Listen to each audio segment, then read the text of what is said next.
আসলে খুবই সাধারণ ছিল। নেটিজেনরা এই নিয়ে ডাব্লিউডাব্লিউই এর ভিডিও এডিটিং টিমের সমালোচনা করছেন। অ্যান্ড 4, লিভ মর্গানের ফিরে আসা। লিভ মর্গান তার ইনজুরি থেকে রেকর্ড সময়ে ফিরে এসেছেন, যেখানে সবাই ভেবেছিল তাকে 2026-এর আগে দেখা যাবে না।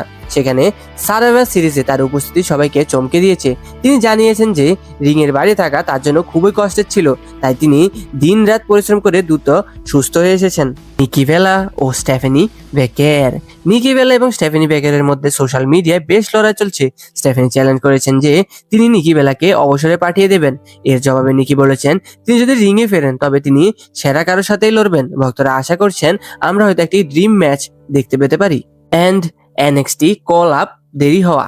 স্ম্যাকডাউন 3 ঘন্টার হতে চললেও ওবা ফেমি এবং সোল রুকাদের মতো বড় স্টারদের এখনো মেইন রস্টারে আনা হচ্ছে না। ডাব্লিউডাব্লিউই ম্যানেজমেন্ট মনে করছে তারা এনএক্সটিতে থাকলে শো এর মান ভালো থাকবে, তাই